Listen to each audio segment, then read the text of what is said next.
সবাই সবার স্বার্থে থাকে, সবাই সবার প্রয়োজনে থাকে। প্রয়োজন শেষ হলে আপনাকে চিনবেও না অনেকে। আপনি আমি যখন ইন্তেকাল করব, এমন হবে 40 দিন পর কেউ আমাদের কবর জিয়ারত করবে কিনা সন্দেহ আছে। এগুলো বাস্তবতা।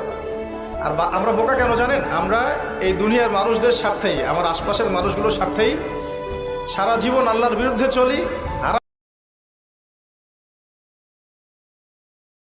ফিল করবেন যে আল্লাহ আমার সাথে আছে।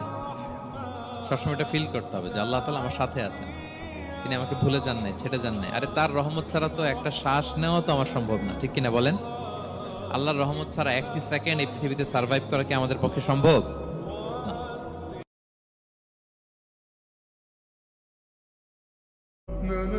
সত্যিকারের ভালোবাসা মানে হচ্ছে দায়িত্ব, রেসপন্সিবিলিটি, বিশ্বাস। ভালোবাসার মানুষ ভালো থাকে এটা চাওয়া, তার উপর আমার জিম্মেদারি আছে তাকে ভালো রাখা। ভালোবাসা মানে কি? স্বার্থ ত্যাগ করে তার স্বার্থ দেখা।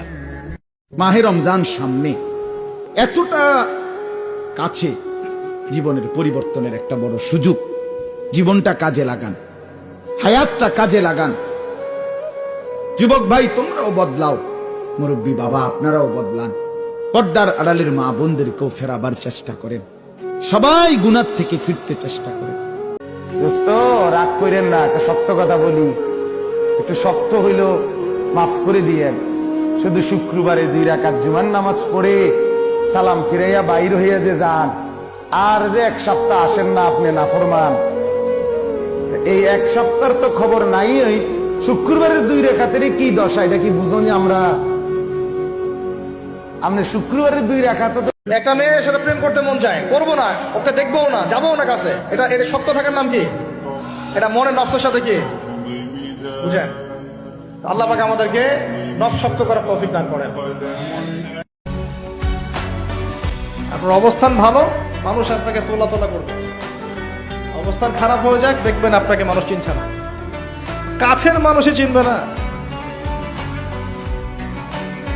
আল্লাহ রাব্বুল আলামিন বান্দাকে অনেক সময় পরীক্ষা করেন, অনেক সময় কষ্ট দেন। বান্দা যখন সেটাকে সবর করতে পারে, হজম করতে পারে, বিনিময়ে আল্লাহ রাব্বুল আলামিন তাকে এমন জিনিস দান করেন যা সে কল্পনাও করেনি। নিজের জন্য খারাপ কিছু হলো, নিজের কোনো বিপদ হলো, আর তখন আমি মনে করলাম আল্লাহ আমাকেই বা কেন দিলেন? আল্লাহ আপনাকে ভালোবাসেন, সেই জন্য আপনাকে তা দিয়েছেন। এটি আমার কথা নয়। নবী সাল্লাল্লাহু আলাইহি ওয়াসাল্লাম বলেছেন, আল্লাহ যখন কোন সম্প্রদায়কে, কোন মানুষকে ভালোবাসেন, তাকে পরীক্ষায় ফেলেন, তাকে বিপদে ফেলেন। এটা আল্লাহ সুবহানাহু ওয়া তাআলার সিস্টেম। এই ফজরের নামাজ না পড়ে আমরা যারা ঘুমায় থাকি, সকাল 8টা বাজে 7টা বাজে আমরা যখন উঠতে চাই, যদি আল্লাহ তাআলা নারাজ হয়ে বলে, বান্দা ঠিক আছে এখন আমি আধা ঘন্টা চোখ মেলতে দিব না, তুমি চেষ্টা করো, আমি চোখ মেলবো না, কি হালাত হবে বন্ধু? তোমরা নিজেকে পরিবর্তনের সিদ্ধান্ত নাও, ঠকবা না ইনশাআল্লাহ।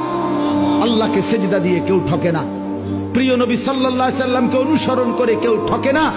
আল্লাহ তাকে দামি বানায় দুনিয়াতেও আখিরাতেও। কোন পাপী, কোন চরিত্রহীন, কোন লম্পট, কোন দুশ্চরিত্র বন্ধু সে মানুষের কাছে ঘৃণিত হয়। তোমরা যারা 5 ওয়াক্ত নামাজ পড়ো না, তোমরা লজ্জিত ঘৃণিতই হবা ভাইয়া। আল্লাহ তাআলা আমাদের সন্তানদেরকে বুঝার তৌফিক দান করেন।